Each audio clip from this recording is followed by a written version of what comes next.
मूर्ति पूजकों की एक और जाति भी है। इस जाति को लोग ब्राह्मण कहते हैं। ये लोग पुजारी होते हैं और मंदिरों पर इन्हीं का अधिकार होता है। पूजा घर पर इन्हीं लोगों का नियंत्रण होता है। वे मंदिर बड़े बड़े होते हैं और इनसे भरपूर आमदनी उन्हें होती है। उनमें से बहुत सी मंदिर दान दक्षिणा पर चलते हैं। इन मंदिरों में लकड़ी, पत्थर और तांबे की अनेक मूर्तियां स्थापित होती हैं, जिनमें वे अपने आराध्य देवों के सम्मान में बड़े बड़े समारोह का आयोजन करते हैं। हमारी ही तरह उनकी पूजा अर्चना में ढेर सारी मोमबत्तियां व दिए जलाते हैं और घंटे घड़ियाल बजाते हैं। इन ब्राह्मणों और मूर्ति पूजकों का जो धर्म है वह होली ट्रिनिटी यानी पिता, पुत्र और पवित्र आत्मा के त्रय की अभिव्यक्ति से बहुत कुछ मिलता जुलता है। वे होली ट्रिनिटी, तीन देवों का परम सम्मान करते हैं और हमेशा तीनों देवों में परम देव की पूजा करते हैं, जो उनकी दृष्टि में सच्चा ईश्वर है तथा पूरी सृष्टि का सृजनहार है। उन लोगों के मुताबिक अनेक देवता हैं जो होली ट्रिनिटी के अधीन हैं। जहाँ कहीं भी इन ब्राह्मणों और मूर्ति पूजकों को हमारे चर्च मिलते हैं, वहाँ वे जाते हैं तथा हमारी मूर्तियों की पूजा अर्चना करते हैं। वे हमेशा ही सांता मरिया की चर्चा करते हैं। वैसे उन्हें इस बारे में कुछ पूरी जानकारी है। हमारी ही रीति से वे चर्च का मान सम्मान करते हैं और कहते हैं कि हमारे और आपके बीच तो नाम मात्र का अंतर है। वे ने तो किसी की हत्या करते हैं और ना ही किसी भी मरी गई वस्तु को खाते हैं। स्नान का उनके लिए विशेष महत्व है। उनका कहना है कि स्नान करने से वे तो तर जाते हैं। कैलिकट के इस राज्य में ब्राह्मण नाम की एक जाति है, जिसमें हमारे पादरियों की तरह पुजारी होते हैं। वे सब एक ही जैसी भाषा बोलते हैं और सिर्फ ब्राह्मण का बेटा ही ब्राह्मण हो सकता है। जिस समय वे 7 साल के होते हैं तो अपने कंधे पर बिना कमाई खाल की 2 अंगुल चौड़ी पट्टी धारण करते हैं। यह पट्टी एक जंगली पशु की खाल होती है, जिसे क्राइवा मृगम कहते हैं, और वह जंगल पशु गधे की तरह होता है। तब वह 7 साल तक पानी नहीं खा सकता। इस पूरी अवधि के दौरान वह इस पट्टी को पहने रखता है। जिस समय वह 14 साल का पूरा हो जाता है तो वे उस ब्राह्मण की दीक्षा देते हैं। वे उसकी चमड़े की पट्टी उतार लेते हैं और उसे 3 सूत्रों वाला धागा यज्ञोपवीत पहना देते हैं।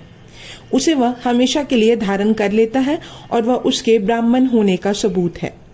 यह रस्म वे बड़ी धूमधाम और उल्लास से मनाते हैं, ठीक उसी प्रकार जिस प्रकार हम उस पादरी के लिए करते हैं जो पहले अपना मांस ईसाई पर विशेष गाता है। उसके बाद वह पान खा सकते हैं, किंतु उसे मांस और मछली खाने की अनुमति नहीं होती है। भारतीयों में उनका बड़ा आदर व सम्मान होता है। जैसे कि मैं बता चुका हूँ कि वे चाहे कोई भी अपराध करे, सर्वथा अबद्ध होते हैं। उनका अपना प्रधान ही उन्हें छोटा मोटा दंड दे देता है। हमारी तरह से वे सिर्फ एक ही बार विवाह करते हैं और केवल सबसे बड़ा पुत्र ही शादी कर सकता है। वह घर का प्रधान समझा जाता है, जैसे कि वह किसी छोटी मोटी रियासत का मालिक हो। अन्य दूसरे भाई जीवन भर शादी किए बिना ही अपना जीवन व्यतीत करते हैं। ये ब्राह्मण अपनी पत्नियों को पूरी सुरक्षा प्रदान करते हैं और उन्हें पूरा सम्मान देते हैं। कोई दूसरा व्यक्ति उनकी पत्नियों के साथ संभोग नहीं कर सकता। अगर उनमें से किसी की पत्नी की मौत हो जाती है तो वह दोबारा विवाह नहीं करता। लेकिन अगर कोई स्त्री अपने पति के साथ विश्वासघात करती है तो उसे विष देकर मार दिया जाता है। जो भाई अविवाहित होता है वे नायर स्त्रियों के साथ संभोग करते हैं और वे इसे अति सम्मानजनक समझती है, क्योंकि वे ब्राह्मण होते हैं। इसलिए कोई भी स्त्री इसके लिए मना नहीं कर सकती। फिर भी वे अपने से बड़ी उम्र की स्त्री के साथ संभोग नहीं करते। वे अपने अपने घरों और नगरों में रहते हैं तथा मंदिरों में पुजारी का काम करते हैं। वहां वे दिन की निश्चित समय में प्रार्थना, पूजा और मूर्तियों का अभिषेक करते हैं। कुछ ब्राह्मण राजाओं की हर तरह से सेवा करते हैं, परंतु वे युद्ध नहीं करते। राजा के लिए भोजन सिर्फ ब्राह्मण अथवा उसका कोई सगा संबंधी ही तैयार कर सकता है।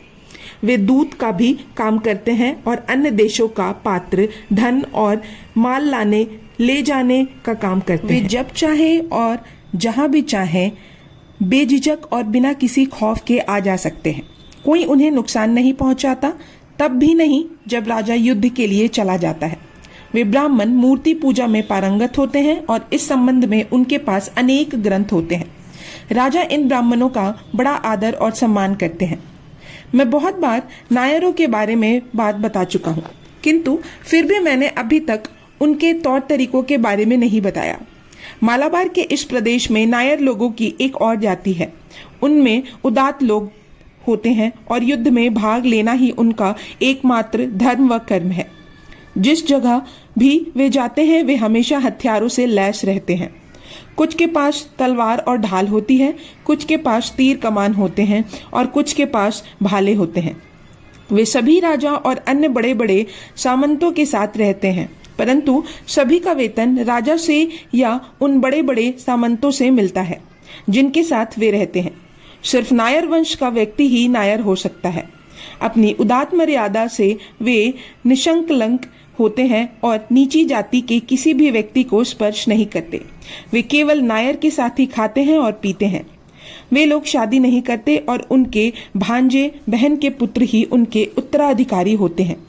ऊंचे पांचाल की स्त्रियां बड़ी स्वच्छंद प्रकृति की होती हैं और खुद की इच्छा से ब्राह्मण या नायर के साथ संभोग करती हैं, किंतु मृत्यु के डर से वे अपने से किसी नीची जाति के व्यक्ति के साथ संभोग नहीं करती।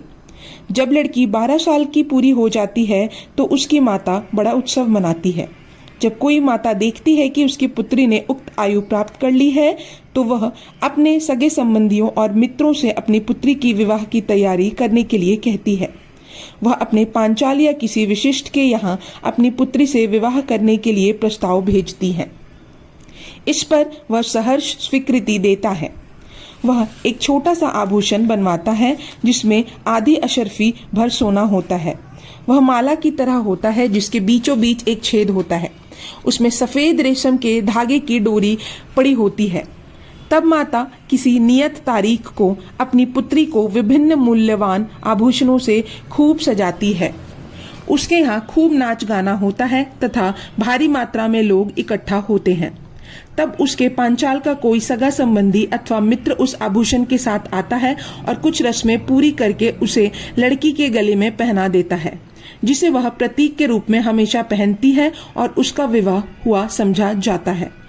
अगर वह माँ का कोई सगा संबंधी होता है तो वह उस लड़की के साथ संभोग किए बिना ही वापस चले जाते हैं।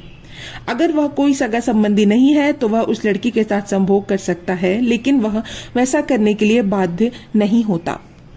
इसके बाद माता खोज में लग जाती है और किसी युवक से अपनी पुत्री की कौमार्य का भंग करने का अनुरोध करती है।